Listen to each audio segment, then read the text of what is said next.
Alrighty, bang. We are live all over Instagram, Facebook, and YouTube. Welcome back to the TryPod Punting Show. My name's Clarkey from Clarkey's Rugby League column, rather. Don't even know where I'm from. Joined every week by my co-host, Jacob from TryPod Punting. Winnie, how are you, my friend? I'm good, thanks, mate. I couldn't decide which intro music we should start with, but the rock vibe, we're rocking, mate. We've won 3 best bets in a row, which brought us to 4-2 for the round. 6 best bets was a lot, but I said I'd be happy with 4-2. We'll dissect a lot of them. But to cash the mixed matchup as easily as you like today, with the first game being a lot higher scoring than the second, and we picked the winner in both. 28-12, Para outscored the Storm in the mixed matchup. So we didn't win in round 1 or 2, so it feels good to hit that one. And best of all, I was cooking, and Winnie's Kitchen got up at $11 as well in the Para game, which we can celebrate. Hopefully a few people watching us tonight were on that too. Yeah, of course, the Winnie's Kitchen, not an official part of this show, but definitely makes the weekend sweeter for the TryPod members in our Facebook group. Of course, this is a live show, guys, so I can see a bunch of comments rolling through on the Instagram. G'day to everyone here on Instagram, and of course, we can see people on Facebook. G'day, Dan, and g'day, Sora, there over on YouTube. So we went 4-2 on the best bets, was it, Winnie? Do you want to go into those now, or do you want to go through game by game, and we'll touch on them there? No, we can touch on the those 6 games that it applied to. Awesome. Well, let's start the night. Let's rewind back to Thursday night. It was Panthers v Broncos. We're at Bluebet Stadium, and the Panthers won 34-12 rather. In this one, the line was set at -11.5 against the Panthers, which they easily cover. Now, we can talk about this one from a footy perspective, but I don't think there's too much to break down. It was all the Panthers. From a betting perspective, Adam Reynolds is out. That hurts. But you still give the Broncos a chance. There's a lot at stake in this game as far as their pride is concerned, having lost what was an unlosable grand final last year. Then we get the news, Payne Haas is ruled out late. And this is what really frustrated me as a punter and as a footy fan, not as much, but to a slight extent, where teams can name these players knowing they're not going to play. So the results that ruled out Payne Haas were known one day after the game. The Broncos medical staff would have known at that point he's no chance of playing. You know what I mean? When it wasn't like his knee suddenly got worse overnight. They name him anyway. We all, not we all, but a lot of punters do get on thinking Payne Haas will be there. He's not. So that absolutely sucked from a punting perspective. Then we lose Reece Walsh in the first 3 minutes. It was a nightmare for anyone who took the Broncos in this one. A really, really unfortunate way, because I truly believe, Winnie, to beat this Penrith side this year and over the past 3 years, you need to be at your best or at least close to it. And with the injuries that Broncos sustained prior to the game, unfortunately, they weren't able to. And that's honestly my main takeaway from this one. I don't bring it to this contest too much. I'm very keen the next time these two sides meet at full strength. But alas, it was a great win for the Panthers. Did you see it that way as well? Yeah, similar takeaways. It's already disappointing that you don't get them both at full strength. That was with no Reynolds, no Fisher-Harris. But I don't want to just repeat everything you said, but it does really annoy me. Payne Haas needs knee surgery. Like, they had to know this when they named the team on Tuesday. So I know players are going to be in and out. I've already whinged. Round 1, there's no foreign. Okay, although we saw he wouldn't have been the difference when we saw the Titans play. We're going to get to that. Don't worry. I already saw a Titans comment there. How do I avoid homelessness? I put my mortgage on the Titans top 4 tip. I appreciate that I'm very convincing. I've given out plenty of tips in the preseason, and so far this year we're 9 from 13. I don't believe anyone put their whole bankroll on one particular $10 shot. Cash that one out if you can, Sora. Plenty of other winners we've had that hopefully you might have had other mortgages on. But to get then Wade Egan is out the next week, and I understand because he was under an injury cloud. I'm not expecting them all to go my way. I don't think I've had a single rep player ruled out of any of the teams we've bet against yet this season, but the season's still young. But Payne Haas is the best prop in the game. And to lose him out of the blue when they knew, it did really annoy me, because now I'm not making the same bet. I wouldn't have played that. That definitely tips the scale. And look, losing Reece Walsh a couple minutes in, that is just really bad luck as well. So then what ended up playing out is not what I wanted to bet on. So, yeah, I took Broncos plus 10.5, and I felt like a few minutes in, I got no chance here, and it was Penrith put him in the hurt locker, and slowly ground him down. And yeah, it's just not the same game. I mean, they've got 4-star players, if I include Carrigan. They're the 4 most important players. They didn't have 3 of them. Nevertheless, the takeaway for Penrith, we know they're hard to beat at home, but I think I said this last week. I don't believe they can win a 4th comp in a row with the same style, which is to punish everybody and to be more physical and more powerful than everyone else, because I think that would just take too much of a toll. And I reckon they've recognized that, and they're actually going to play more enterprising, attacking, free-flowing footy and back themselves to actually be the best attack in the comp, or top 3, top 2 attack in the comp, so that they don't have to absolutely get into a grind with everybody, hold every team to single digits to win. Because if they can win their share of games by scoring 5 or 6 tries, because they play with no fear, they'll run it on last, they'll throw it around as well as anybody, then when it comes down to the business end of the year, they can actually then tighten the screws, and obviously then they can do what they do best in finals games. But I think it's a trend to follow that overs could be good plays in Penrith games, because I've noticed that they're enjoying that style of footy this year. And when they do attack out of their own end, they're possibly one of the best teams at it. You know, the Roosters are very good as well, but Penrith are just so deadly at that. Comment here rolled in on Instagram from JDN McClary, and he says, why does a club have any obligation to worry about a punter? Laugh my ass off. Well, for me, Winnie, and you can have your say after this if you like, but it's just about integrity. You know, other professional leagues around the world, you don't name players when they require knee surgery. It's reported on. It's logged with the league that manages that competition. And by the same stance, you don't just rest players suddenly an hour before kickoff. At the end of the day, the NRL takes a percentage of almost every single bet that is wagered through these betting sites. And so for me, it's just about integrity and fairness to the punter, and just an overall more professional product of the game. Would you agree with that? And I would add to that, because you don't want your opponent to know exactly what you're planning. So by that token, teams, if they're just doing what's best for them, keep it completely secret. Don't tell us who's injured. Don't have an injury report. Don't tell us that Tino, I'm sorry to bring it up. Don't tell us Tino's out for the season. So every single week, maybe he's back this week. We don't know who to prepare for. Like, how far do you want to take it? Like, you got people buying tickets to a game. You know, maybe I'm flying to Brisbane to watch it, or flying to Penrith if I get to see Payne Haas. Maybe I don't buy the ticket if I'm not. And of course the punting and the super coach. And I understand there's players where there's question marks too. And it'll go both ways. We will have ones that go our way. So it's not fair for me to just whinge only when it goes against me. I am whinging because it's only gone against us so far. We haven't had any in our favor. So I'm just saying, please, can that even out? But in this particular circumstance where I'm sure they knew, it's a bit annoying, that's all, because it comes back to would I have made that bet? No. If a game really surprises me and how it plays out, I get it wrong, I accept that, I cop that on the chin. But I wasn't surprised at all by what I saw once I knew which players were involved. So it hurts, but you got to give a lot of credit to Penrith for being too strong on the night as well. I hope that, do they meet later this year? I hope they can meet both closer to the peak of their powers. And if I can, I don't want this to be a super long show, but the one other thing is, you do have to start to worry a little bit about Brisbane. At 1 and 2, you don't know how many weeks it will be until Haas returns to the field. You don't know for sure when Reynolds is back. Everyone had him top 4. I didn't put him in the top 4, I'd be surprised if they make it top 4 from here. I'll go that far. Yeah, look, I think that Payne Haas is arguably the most important player to that Broncos side. And that's certainly up for debate because there's a lot of influential players. But as you touch on, their injury list is growing, and it's going to be interesting to see how they respond to that. And even Walsh. I mean, and he might be back next week, but it's not ideal. Far from ideal. Oh, I don't think he'll be back next week, mate, unless we see him wear one of those NBA face mask things. That would be pretty funny if he did, though. Just because he actually has broken that cheekbone before, so it'll be a little bit more of a cautious return, I would think.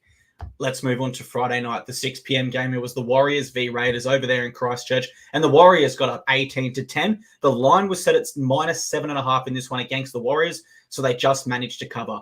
For me, in this one, the Warriors got dragged into the Raiders' style. They played slow, gritty, and ultimately when I was watching this live, I didn't think they were going to cover the line. The likes of Roger Tuivasa-Sheck and Sean Johnson weren't able to be their free selves. They had some moments, but the Warriors we saw last year were a lot more free-flowing in their attack. So I do think they fell into the Raiders' trap to an extent there. A few calls went the Warriors' way that could have gone the Raiders' way, but I am satisfied the better side won here. The most telling stat for me, though, Winnie, is the 0 offloads from the Warriors. And that's what I say about getting dragged into the Raiders' style. When you play the Raiders, you need to play expansive, you need to create opportunities, and you need to drain their energy. The last thing you want to do is get into a battle where you're completing sets at a high percentage and you're kicking to corners and getting into the grind. The Raiders love that, and they will beat you at it. And the Warriors almost learned that lesson, but ultimately they get the win here. And as I touched on last year, Winnie, what I'm looking for throughout the year, particularly as we get closer to finals, not so much now, but it's how can sides win games? Because if a side's just coming out and winning every week 40-0 and it gets to the finals and they find themselves 20-0 down, how do they respond to that? For the Warriors, this is another way to win. It's another feather in their cap, which will be good for them in September, where I expect they will feature. What did you make of this game? Yeah, Ryan comments there that the line opened 6.5, closed 9.5. Again, Egan was ruled out. And, again, that went against us. But to a lesser degree, I'll be honest, on Tuesday, I knew I was going to be on the Warriors. They were probably just about my favorite play of the whole round. I was just pretty much certain they were going to win and pretty confident they were going to cover. So I did have -7.5 written as a best bet. But when I really thought about it, I thought what they'll really do that I'm most confident in is put the clamps on the Raiders. The Raiders won't be able to enjoy much success at all. I don't think that the Raiders have a high ceiling in attack. And the Warriors at 0-2, not Mount Smart, but still New Zealand fans, they treat it like a finals game because you can't fall 0-3 and kind of waste all the momentum you built last year. So it's going to be all in by the Warriors, and the Raiders won't be able to go with them. So I changed my best bet to under 18 flat for the Raiders. In the end, you won probably more easily. Don't think the Raiders had any points at halftime, and didn't get above 10. But and in the end, you would have actually covered the 7.5, of course, but you had to sweat that. If you did play the line, and as Ryan says, if you played the closing line, you actually lost. You didn't cover the game. The Raiders finished the game with the ball on the Warriors try line. Like they had multiple opportunities. Like the Warriors, who had lost the week before, leading by 8 with 2 minutes to go. You'd think they'd play it safe. No, like they get the ball stripped off them in a one-on-one tackle with like 2.5 minutes to go, just to give the Raiders a sniff. Ultimately keep them out. But what did surprise me about this game is I felt the Warriors got the ascendancy, got on top. It was 8-0. They muffed a couple of chances where they made line breaks, couldn't find the support runner. And I've said this before, but usually talking about good teams, if you don't put them away, you're going to you leave the back door ajar, you're going to give them an opportunity. I was really surprised that it was the Raiders coming back and taking the lead. Like I think the Raiders led this game 10-8 with 20 to go. Like they could have actually pinched it. Like that was the biggest shock to me. And the beauty of the best bet is the Raiders were in a position where they could have won, but the best bet may still have won, So it was a pretty good position to be in terms of an arm wrestle. But I must say I was surprised and I was impressed by how much the Raiders hung in there and took it to the Warriors. And I think you mentioned the style of Canberra, like Fogarty, a lot of pinpoint kicks that allowed them to arrest back field position.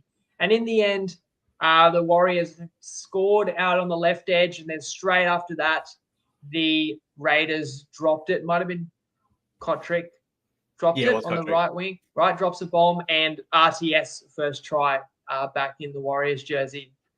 Pretty nice try, and that was straight on the back of that, and essentially bang bang, got the Warriors in front again. Some nervous moments, especially what they lived through the week before. But they got it done, and they'll feel all right now at 1-2, and knowing that they've been pretty good across all 3 games. Their fans would have been extremely nervous when they gave up that 1-on-1 strip with 2 or so minutes to go. The last final point from this game is Charles Nickel-Klukstad still not ready to return from his hamstring injury. Tank Tuapiki ruled out with a concussion, so we will likely see RTS back in his natural position next week, which is exciting for all footy fans for the Warriors. The next game on Friday night was the Roosters v Rabbitohs there at Allianz, and the Sydney Roosters walked away winners 48-6. Now, the line was only set at -3.5 against them, so they absolutely blew that line out of the water. What can I say? Who saw this coming? I would have felt comfortable on the preview show making a case for either side here to win in a close one. I believe I leaned with the Roosters, but I didn't have too much great confidence. For the Rabbitohs, you cannot have your back against the wall with that much outside noise and pressure and perform like that. There's a lot of concerning rumors around the club right now. If Demetrio truly believes his narrative from round 1 press conference that they're going to build into this season, I think he's highly mistaken. They need to win quick because they're actually regressing. They're not building. Whatever they're building is falling down very, very quickly, and it's only round 3. Meanwhile, for the Roosters, What a way to bounce back from their loss to Manly, especially without their chief playmaker in Luke Keary. It was a more measured, patient, and calculated attack. And as we boasted on the preview show, Winnie, this is a side that, as the season goes on and they build those backline chemistry and cohesion, throw the ball around early. But against Manly, they just took way too many risks and just silly opportunities that weren't there. Here against the Rabbitohs, they were more precise with their moments. And then when they're precise, they have so much X factor. It's not funny between Suoli'i, Manu, Teddy, and that's before even mentioning their world-class wingers in Young and Tupou, right? Angus Crichton, a World Cup winner, was coming off the bench, for goodness sake. They have enough X factor where if they play precise like they did against the Bunnies, they'll put a lot of sides to the sword this year. Big letdown by the Bunnies, though. That's my final takeaway from this one. What were your key takeaways? Yeah, let's go with the Roosters. I mean, you mentioned Crichton's off the bench. Siwa Wong has to play reserve grade. That's how stacked they are. Now, one minor thing, I can't complain too much because Winnie's Kitchen got up, but on Sunday, my Winnie's Kitchen was Walker to score in the first 60 and the Roosters to win. So, of course, the Roosters lost, did nothing. What are they doing this game? Walker scores twice in the first half. And did the Roosters win? Let me just check the numbers. Yes, by 42 points. So it's like, my first thing was like, you couldn't have played anything like this on Sunday, could you? But the truth is, the Roosters are a dead set quality team. Like I wouldn't walk back at all picking them to win the premiership this year. I think obviously Penrith's been impressive, but Penrith went down in round one. But the Roosters, for me, still look like when they're on, they're very hard to handle. So you do have to factor that in to the Bunnies. Like Manly are improved this year, and Manly just had better prep in Vegas. And then Brisbane is a very tough task, as are the Roosters at Allianz in Warrior Hargraves 300s. But it's the magnitude. Let's talk about the Bunnies. Now, remember, I was at that game at Suncorp, and I said, and this wasn't unique to me, but I said the Rabbitohs should have lost by 40. Like, that's how bad they played. Brisbane just couldn't quite make them pay for all those mistakes. So I thought that meant that the Rabbitohs had so much room for improvement. But I'm sick of saying that because I keep watching the Rabbitohs underperform. And what's the stat now? They've won 4 of their last 16 premiership games. And that's since they were top of the ladder in round 11 last year when they'd beaten everybody. So I know what they're capable of because I saw it. Like, you can't fluke being really good. Like, they were a really good footy team. Yeah, there's a couple of guys out. Arrow's out, Campbell Graham's out, but like I fell for it. Oh, Whiten back this week, plus backs against the wall, plus the rivalry, plus they were playing Thursday to Friday, long turnaround. Roosters were on the short, Sunday to Friday. Like this game totally shocked me. So I didn't have a best bet on it, but I did lose my same gamer.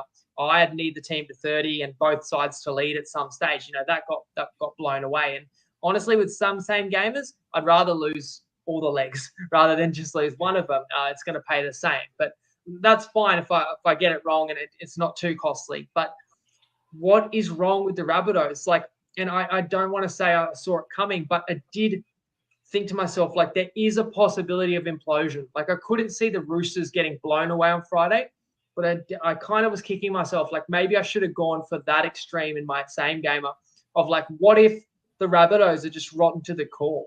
Because you heard all the noise, Demetrio and Latrell, and you see, and they dropped Ilias, and the sum is not adding to what's the phrase, like the sum of the parts is seems to be adding up to a lot less than what it should, right? With the talent that's in this team, so you do wonder if they've just got a massive culture issue.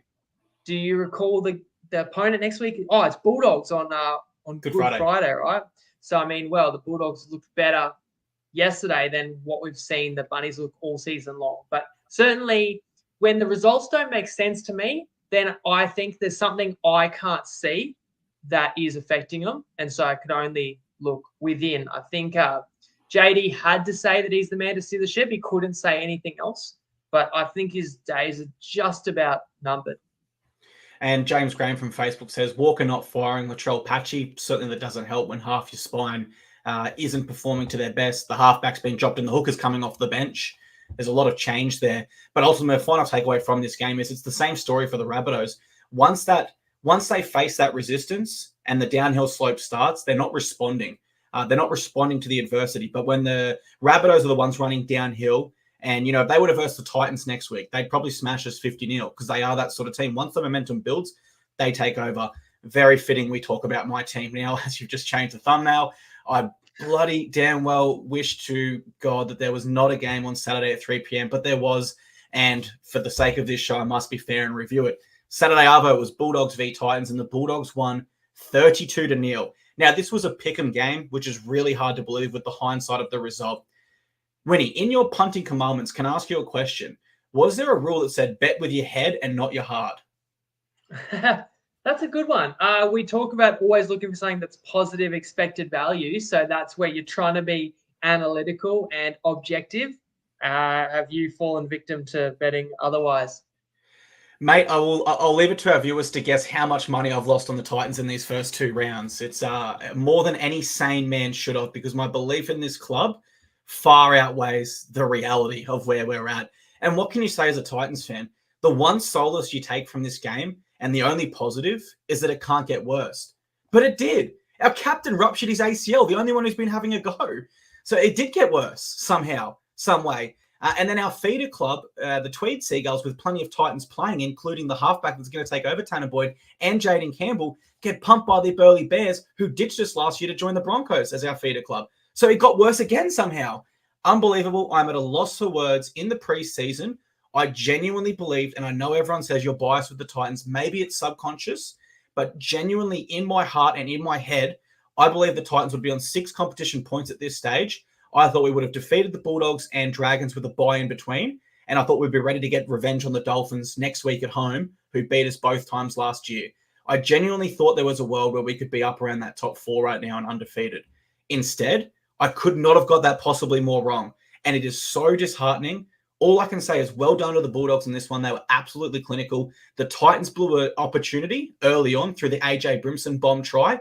Only the Titans could bomb that try. No other team could do that. And from there, the Bulldogs did not give them another opportunity over the entire 80. And that's commendable stuff, brilliant stuff. And Doggies fans enjoy that. And they deserve it, Winnie. They've been turning up for years for a side that hasn't been performing the best. And they've been due a big result like that. So really happy for Bulldogs fans. And obviously, as a Titans fan, I don't have too much else to say.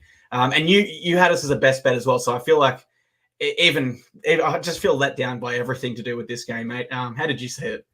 And I've got to explain it as well. And I think the biggest mistake I made with the best bet, which was Titans plus half a try, so not to be outscored in terms of tries. So can you just check again, Clark? It wasn't 32-0 with 16 penalty goals?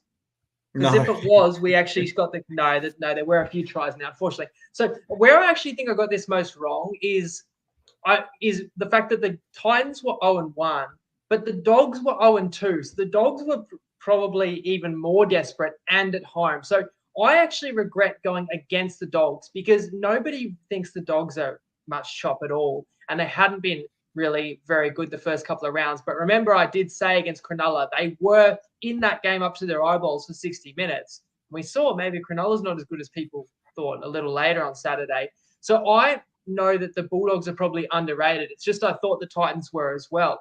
And people will say, you didn't get the part of back going against the Dogs wrong. You got the part of backing the Titans wrong. And I get that, but I was actually comfortable with the reasons that I thought the Titans should improve. As you just said, it can't get any worse. Didn't we say that after round 1? We said it can't get any worse than losing opening round at home 28-4 to the Dragons. All right, that's the part that I got totally wrong because they were even worse yesterday. So, yeah, maybe I shouldn't have gone against the Dogs, but it's like we also said, losing Foreign hurt so much in round 1. Well, Foreign played in this one. What's the excuse now? They scored less points. They're even worse, So we probably established that wasn't valid. And it's more than Kieran Foran that's going to save this side. And what are we going to say next? They still don't have Jaden Campbell and Fafita, right? But everybody's down a couple of troops here or there. The Titans were off the bye, but I don't know, were they all just on holidays? I mean, there's actually mandatory time the players have to get off. I will tell you a positive, Clarkie. It's kind of a waste to have the bye in round 2, and you didn't use it to your advantage because you didn't use it to prepare to play better the next week. But the good news is, had you played in round 2, I can say pretty confidently you would have definitely lost to whoever you played. If I draw any type of form line from round 1 to 3, at least be thankful that, maybe there's improvement later in the year. You don't want the buys later in the year if you're actually playing like an NRL side, which you're not at the moment. Now, the top 4 pick, I know that's people have made a lot of that, and I'll wear it, and I was kind of like you. I was like, home to Dragons round 1.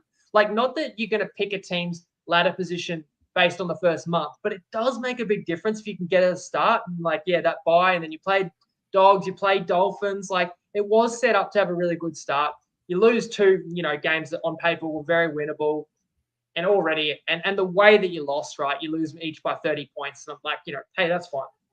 I got that wrong, And for me, if the Titans would have made the 8 this year, I just felt like it could be a really tight competition at the end of the season. It may still turn out that way. And I felt like if you're in a sniff for the 8, you might only be a win or 2 away from the 4. Kind of explained why I thought that was a good price a few weeks ago. And if it's not to be, it's not to be. I'd be more salty if the Titans had lost twice by a field goal, just knowing like those could come back to hurt you. But they had no right to be anywhere near these opponents. They didn't get there. And now you lose Tino for the season, right? So now it's like it kind of is season over, because that was meant to be the key strength of this team, was that rep pack. And the fact that like Tino and Mo are both from the right side of 25, only going to get better. And that rips the heart out of your team. He's been your best on ground, like season in, season out, and he's your leader.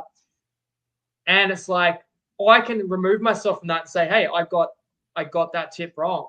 But I'm not a Titans fan. A Titans fan can't remove themselves from that. Like, the Titans have literally given him a 10-year, $10 million deal.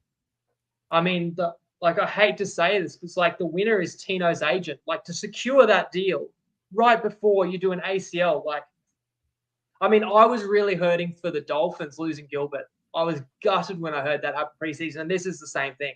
In fact, Tino's even more important to the Titans. So it is like you've had your heart ripped out of your chest. I don't know what, it kind of almost some ways takes the pressure off, maybe takes the pressure off Des and the rest of them, because now there's no expectations. Like, now people will just say they're going to win the spoon. That's the only thing they can win. So it's really tough because everyone comes into this year thinking why their team can be better, and there were a lot of reasons. I know not many people saw them, and now people will say they didn't exist, and maybe I was seeing ghosts. A bit like Tanner Boyd, who after his first kick was charged down for a try, which is unlucky. Then he didn't want the ball the rest of the game. He literally, we're pretty good. We don't swear on our pods, definitely not as much as like a Latrell on a post-game interview. So, but Boyd was peed his pants all over the field, right? Like was terrified to kick the ball on fifth tackle. So it cost him multiple tries, and you mentioned it. If people didn't see it, the Titans put a bomb up 5 minutes into the game. AJ Brimson, perfect timing, jumps, skies above Taff, catches it. He is running towards the try line. He's stumbling a little bit. The try line is 2 meters in front of him, and he thinks that he should offload to Kieran Foran, who's dead set doesn't catches it because his arms are in the air celebrating the try. So when that happened at the beginning, I was like, it's not a good sign. It might not be our afternoon, but there's no point pinpointing one moment saying that's bloody unlucky, or kick out charging down a kick and scoring is unlucky, because they lost 32-0. It doesn't even come down to one moment. It's so much worse than that. But I will say the Dogs showed a bit more of what they're capable of. And yes, it was only against the Titans, and we saw the Dragons did similar to you and then have been brought down to earth in the coming weeks. But still, a soft kill can do you some good. So Doggies fans will be up and about a little bit, and Titans fans, well, you're here, mate, and I think people respect that you're fronting up, but of course you're hurting, understandably so. Yeah, probably the worst 80 minutes of football I've ever watched. Look, I'd love to talk how great the Titans are all day. We've had multiple Instagram comments asking us to get onto the Cowboys, as Jeff did on Facebook as well. So let's move on to the Cowboys, who are 3-0. The next game on Saturday afternoon, it was the Dragons v Cowboys, and the Cows win 46-24. The line was set at -7.5 against the Cowboys, who cover that comfortably. For the Dragons, I think there was definitely a positive period in this game, which is an improvement on last week where they failed to score a point against the Dolphins. The challenge here for the Dragons, for me, becomes how do you extend that little period into an 80-minute performance where you're continually ticking over the legs, ticking over the clock, and challenging and competing for the full 80. Whereas for the Cowboys, I actually liked how they won. They were under pressure and they responded. Not every top 8 side can respond when they're under pressure. We'll get to another team after this that didn't do it this round. That's a real positive for the Cowboys, particularly because they're a side who we expect to do well and we expect to play finals this year. It's an attribute you really want to have. E.g., look at the Storm last week against the Warriors. They're one of the best sides that, you never feel comfortable against, because if you leave the door open, as you say, they can come right through it. Dragons did that for the Cowboys, and they put a truck through the house, if you will. So positives from both sides, but the Cowboys just simply a class above the Dragons at this stage of the season. Did you see it that way as well? You know what? The Dragons, I really felt like were going to win this game. It was more than just a positive period. Like, the game flipped on its head. If you didn't watch it, again, it's going to sound weird to you that I would pinpoint a moment or two when the final margin is 22 points. But after the Cowboys scored the opening try, the Dragons had the next 3 tries. It was 18 points to 4.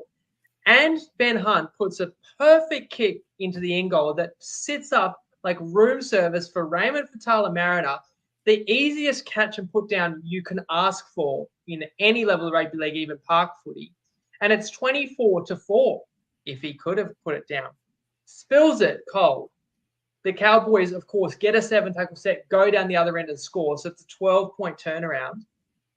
There was another moment in the second half where, well, in fact, I should say, the Cowboys then go on, harness that momentum to actually hit the front by half time. The Cowboys were leading 20-18, which still should suggest, actually, it might have been 22. Yeah, 22-18 at half time, which still should suggest it's anybody's game. And in fact, the Dragons had the chance to score first after half time, made a break. I can't remember who it was. It might have been Kyle Flanagan. He didn't look inside. Had he looked inside him, he would have had Sloan running under the sticks, but went for a kick to the outside. And in fact, that went dead and gave the Cowboys a 7-tackle set, which the Cowboys scored off. So I feel like a couple of different moments, there were dead set 12-point swings. But honestly, the momentum that the Dragons had they been up 24-6, like, I would have been very confident they would have won. The chance they could lose that game from that point by more than 20 points is crazy.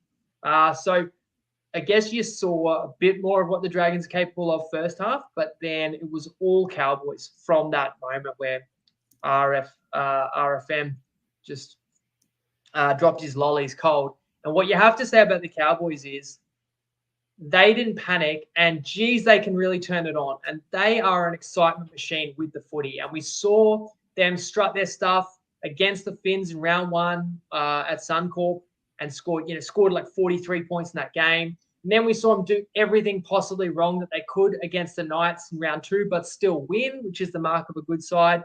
And here we saw them come back from 14 points down on the road, energized home team, energized crowd, doesn't matter, ran in try after try after try. So it is the mark of a good team. There's a reason I did have them top 4. They are currently top of the ladder, right? They're the only team, you said, the only team that's won perfect 3 from 3. And, I actually think that the identity of the Cowboys a couple of years ago was more the defense. And I remember they just wouldn't let anyone score against them in the second half. They were so fit and fierce. But as Drinkwater has developed and these playmakers have come into their own, and they've got exciting edge back rowers too. Like Lukey didn't even play in this game, but Fini Furiaki scored a try, getting his first chance to start. Like, they've got so many weapons, and they're not afraid to throw the footy around. So they're going to be hard to contain this year for sure. And we have a very happy Cowboys fan on the Instagram chat, Bailey Summers, who is reminding every other fan that his team is 3-0. And as Siebes pointed out from Facebook there, that Dragons just don't have the depth. Well, Jaden Sewer being ruled out earlier in the game didn't help them at all in that one. They were missing a few. Frank Molo was suspended. Sewer was ruled out. There's 2 other forwards. I think Little, he didn't play? No, he didn't. And there's play another forward that was HIA, because I think they're going to have at least 4 of their starters back next week. Someone else will tell us in the comments. That's something at least. But it's not the mark of a good team when you make one mistake and you can't defend it and all the heads drop. And that was the most alarming thing about the Dragons, that you can go from leading the game by 14 points. You think you're about to be up 20, and then next thing you know, you're conceding the next kind of 5 or 6 straight tries. Yeah, and Steve's pointed out it's Ame Harnett, the other one missing. Absolutely correct. He hasn't played for him this year, but he's meant to be right by round 4. So there's some reinforcements on the way at least. Yeah, and there were some positives with some negatives in there for Dragons fans, so they can take something from that game and hopefully build on it. Final game of Saturday night. Now, when I said before, Winnie, the mark of a good side like the Cowboys is where they can face adversity and respond. Well, this side failed to. It was Tigers v Sharks, and West Tigers ran out 32-6 winners. The line was set at minus an 11.5 against the Sharks here, which means they missed by 37.5 points in terms of covering it. Now, I was utterly shocked with this result. I fully expected the Tigers to stink it up for another week based on what I saw against the Raiders. I briefly touched on it last week. The same errors that have plagued them the last few years in the back-to-back wooden spoons were still present in round 1. But this is what I think. Like the Warriors as well, they didn't look their best this week. So I'm wondering, did the Raiders last week drag the Tigers into their style as well? And that's why the Tigers look so poor, because this week they didn't. They played their own brand of footy. They didn't fall into the Raiders trap and play Raiders footy. They played Tigers footy. And the Sharks had no answer for it. Fair enough, the Tigers did get some reinforcements back, mainly in Justin Olam, who was awesome. But they just rattled the Sharks, and they were uncharacteristic as a side throughout, most notably from Nicho Hynes, the man who has the most Dally M points in the past 3 seasons, kicking out on the full twice from the kick pressure there. It's those little 1%ers that if Benji Marshall can get them really working on, they will continue to improve as a side. For the Sharks, fair enough. Plenty went wrong, right? Like, they just didn't respond at all. Like, Finucane had to go for the HIA.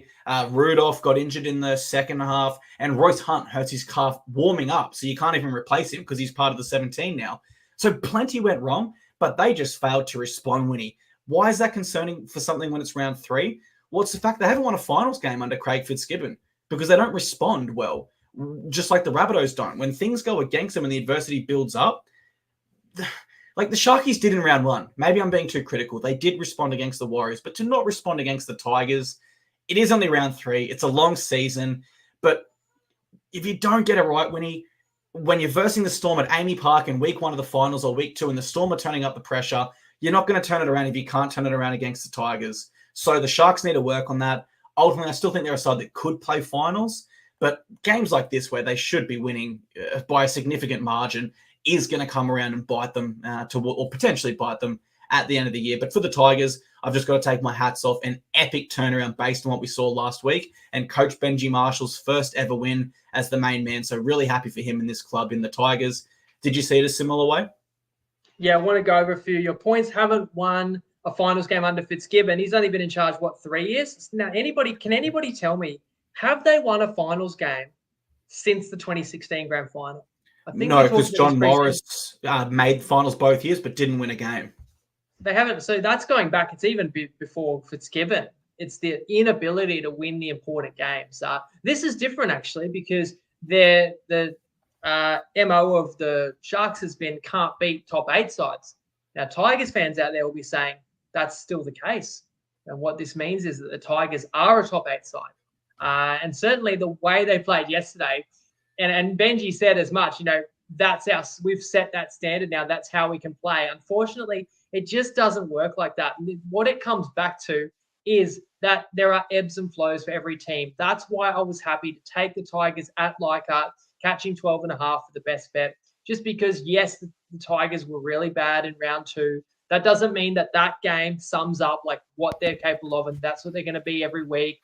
And yeah, the Sharks were pretty impressive in tough, gritty wins over New Zealand and outlasting the Dogs in round 2, sure. And 2-0, and you come to a game where you're $1.25 favorite, you think you're 3-0, but sometimes those are the games you can overlook. You mentioned Hynes kicked it out on the full twice. Just to re-emphasize that, it was like twice in a row, or if not exactly in a row, it was dead set twice in the span of like 2 minutes.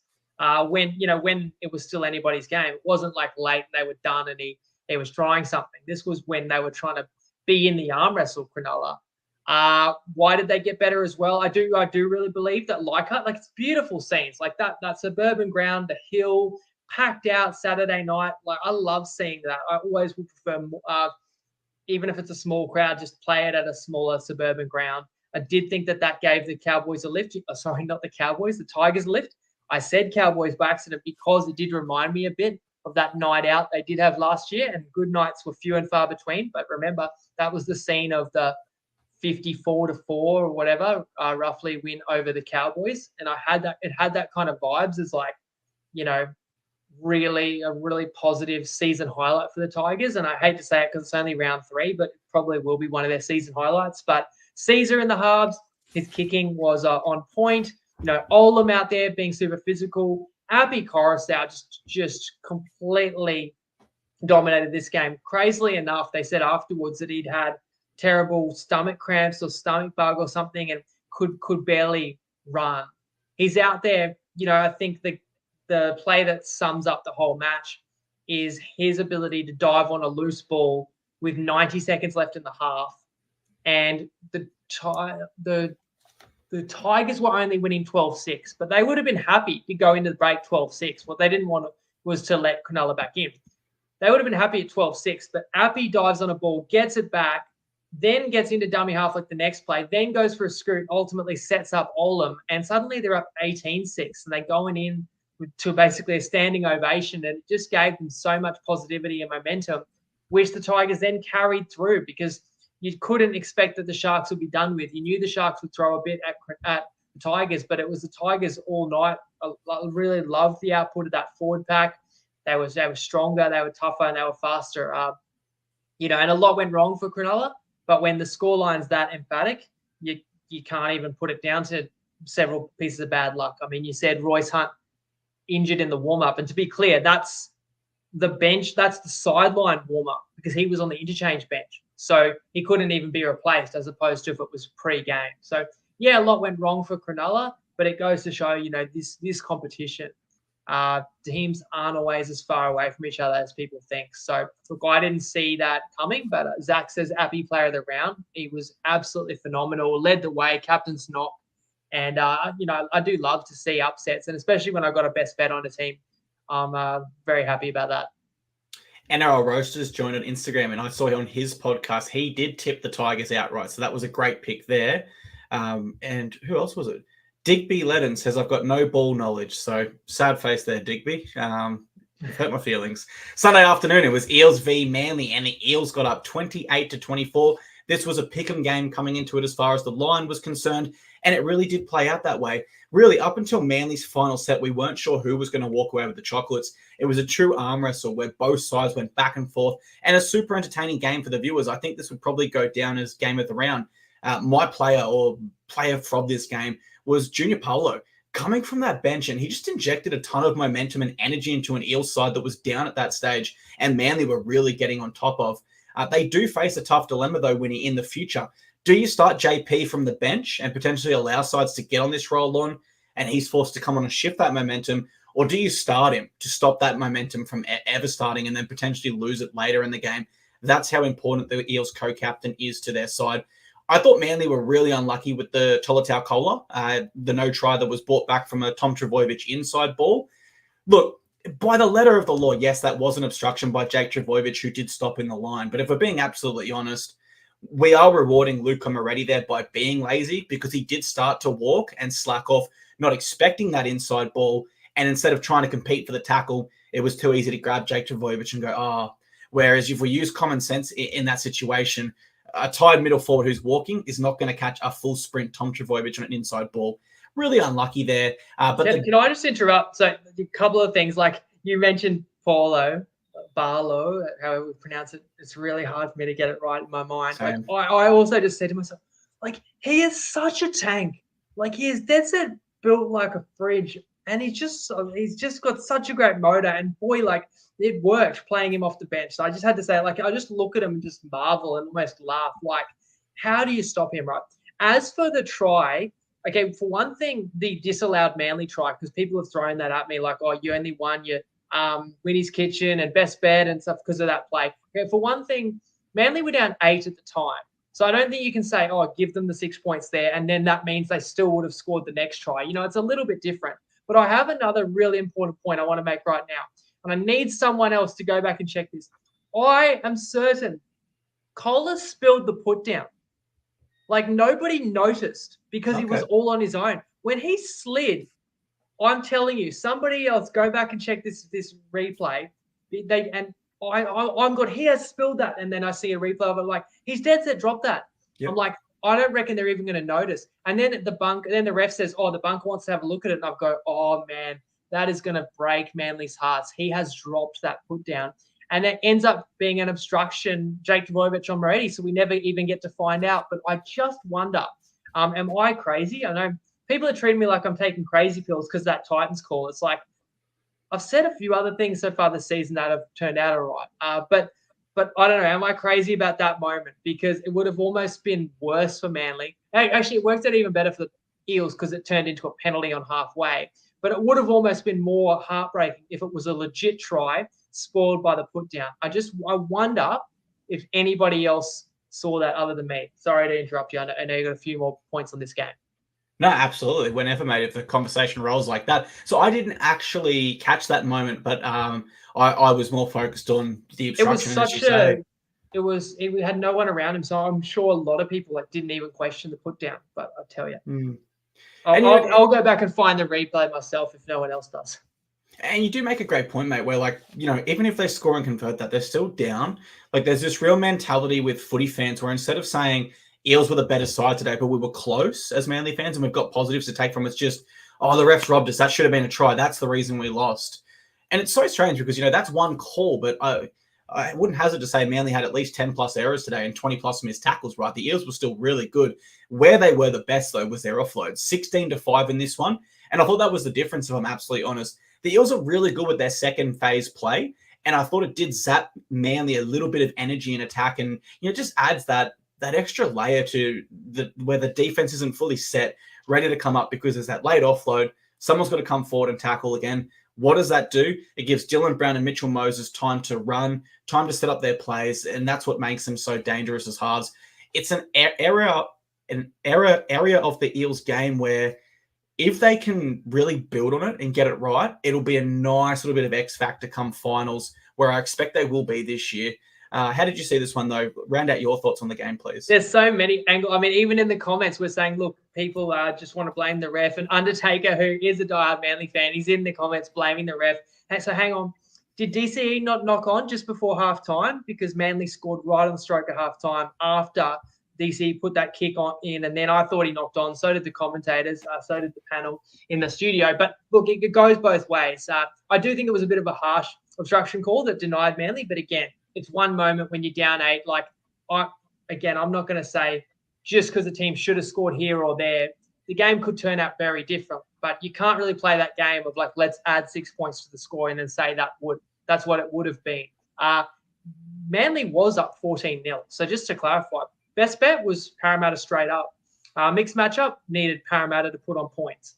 And Winnie's Kitchen was Talangi to score in the first hour, both teams 14 or more, and Parra to win. So it was not a good start in terms of the bets, but Parra finally responded. My takeaway for Parra, offloading was the difference in the game. You talked about second phase play. They were just able to burn Manly out in the end and generate offense through the back of offloading, but still completing at a high rate, pretty smart offloading, kind of winning the collision and getting the ball out the back for the most part. A couple went to ground, but I just thought Manly couldn't handle the amount of offloads. And it's funny because in beautiful, perfect conditions for footy, Manly wasn't willing to do the same. They're a team that likes to spread it from side to side a little bit, but the offload is such a great weapon, and I love when teams are willing to let it rip.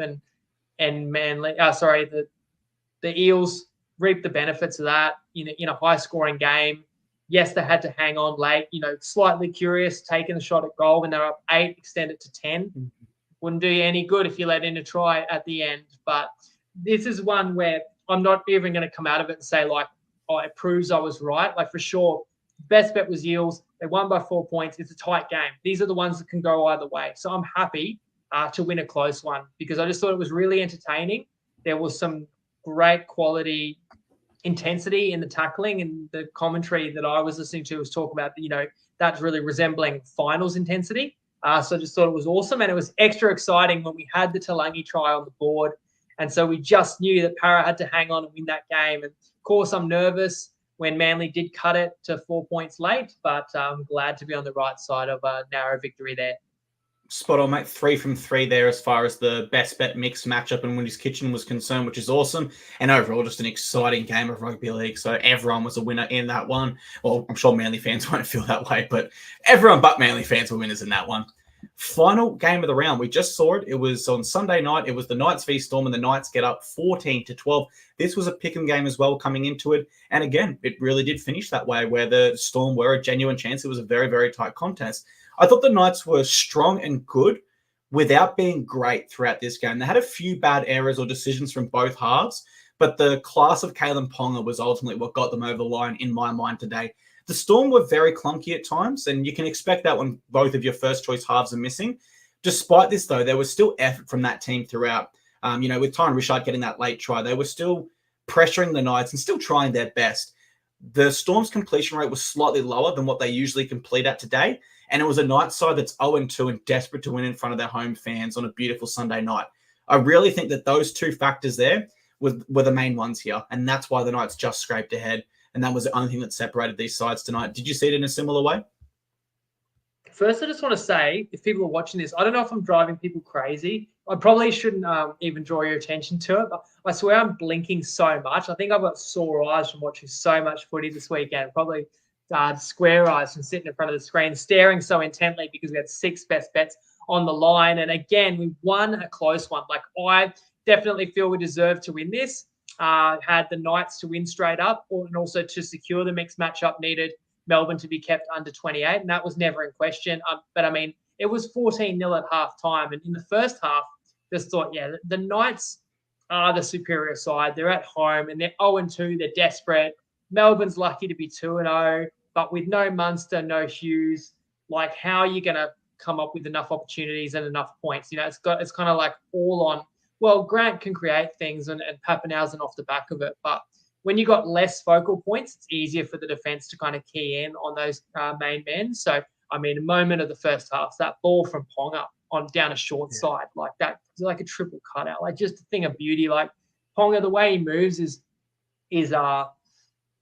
just so beautiful to watch. But he can do things like he can pass the ball on a string as if he's jogging, because he's so in control. So you got a class player like that. That's the difference. And at 14-0 half time, I just thought there's no way that the Knights will let this slip because they need this win so badly. You saw how nervous AOB was in the box because it's the same situation as the Warriors. You had a great year last year, but you throw it all away if you start the next year 0-3 because you just set yourself such a mountain to climb. And it's such a winnable game. And like the Warriors, you're playing Melbourne and you're up a couple of scores.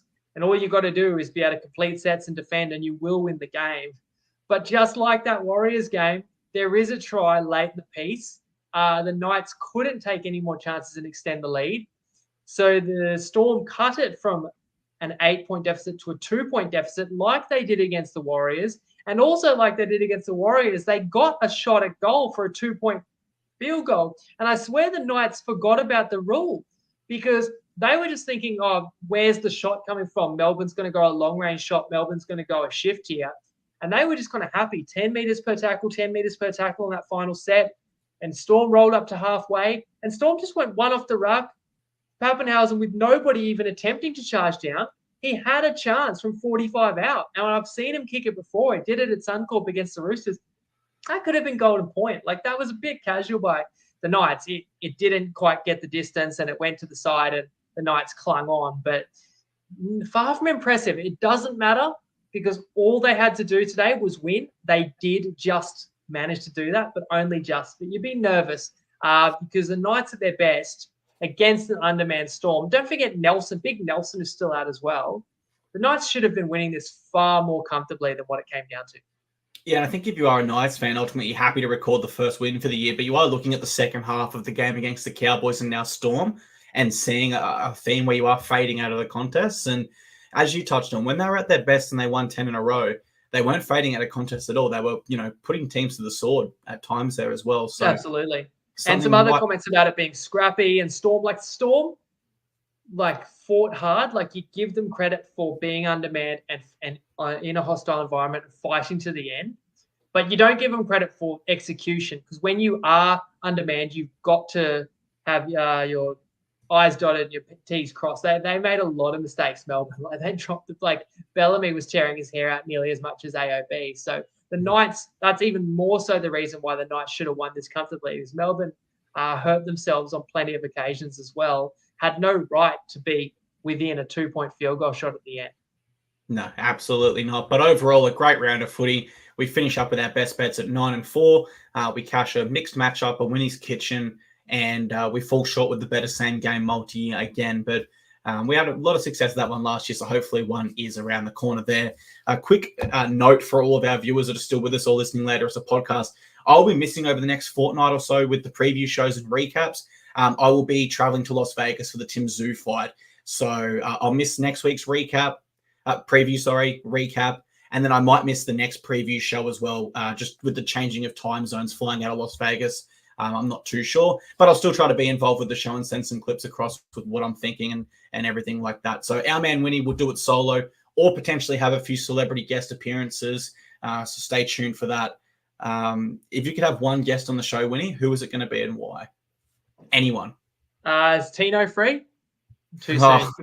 Too soon. Sorry, mate. Hey, end the show right there. No. Get away from league. I don't even expect you to send any clips or anything. Get away from it all. Go over to Las Vegas and forget all about the NRL. It could be a good time for you. That could be a positive. So we hope you have a fantastic and safe trip, mate. And barbecuing alone, nothing I'm not used to. So we've got a strong little foundation 3 weeks into the 3.5 kind of weeks into the season.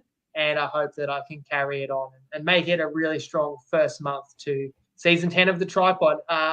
We'll be back very soon, guys. Hey, it's like 48 hours. Under 48 hours, we're back again with our live preview for round 4, or it will be me on my own. So see you all then. Have a good start to your week. Thanks.